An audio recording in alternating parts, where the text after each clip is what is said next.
As we mentioned at the top, President Biden is taking action on health care today, moving to reopen the Obamacare markets, and he wants to roll back changes to Medicaid that were put in place under the Trump administration. Now we have Ari Fleischer, of course, a Fox News contributor. Ari, I was so excited to talk to you. I was jumping the gun.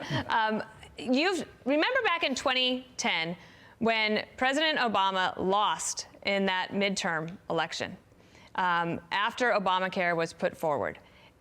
And Obamacare is more popular now than it was then, but it's had some changes, and it's kind of like the Frankenstein monster. What are they trying to do today from the White House?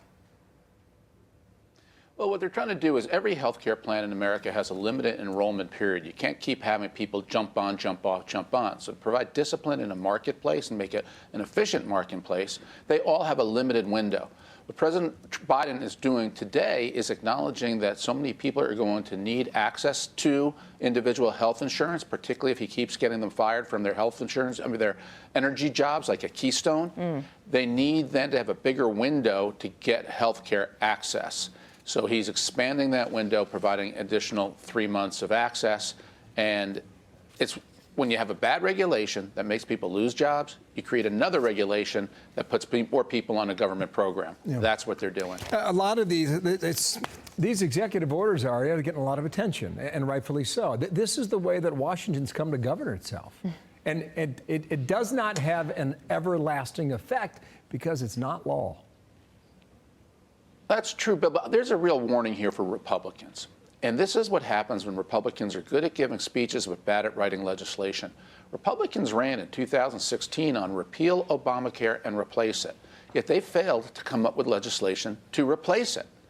And so as Republicans are now in the minority, they need legislators who can be a think tank and then a legislation tank. They need to figure out what the right replacement is, because you can't beat Obamacare with nothing. And so until Republicans can get their act together and learn how to legislate again and pass policies that can be signed into law, there's a hole in Republican thinking.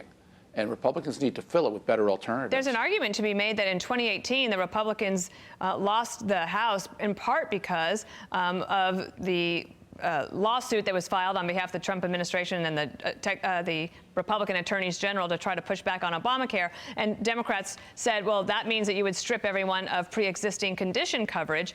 And then President Trump kept saying, I'm going to just wait a couple more weeks and I'll have our health care plan out. And it never came out.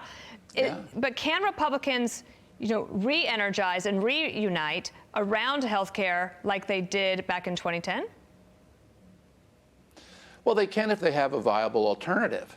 It's one thing to say Obamacare is bad. Now, you're right, Dana. It is growing in popularity the longer it's been on the books. So if Republicans want to be successful in repealing it, they need to come up with something new, better, and different. And this is where I still question Republican bona fides. I think Republicans have grown into a very strong, good communications policy of opposition. But can they govern?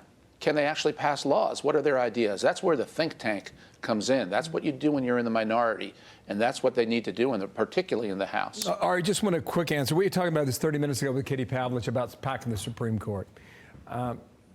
There's a movement toward that. Do you think Joe Biden, who called it a bonehead idea 30 years ago, would go for it? Nobody knows. I think it's a pressure issue. How much pressure will Joe Biden be under? But what's the problem that needs a commission to explore? There is no problem. The Supreme Court has had 9 members since 1869. For 152 years, regardless of who the president was, Democrat, Republican, back and forth, we've had 9 justices. And it's worked. So why today? What's different? Nothing's different. So I don't know why they need a commission. The only thing I can think about, this is a sign, I've used this word for Joe Biden a lot, he's weak. If he was a stronger man, a stronger president, not so passive, he would say, we don't need this. We're not expanding the court. But he doesn't want to antagonize the progressive left-wing base, hence a commission. Interesting. It's true. Thank you, Ari.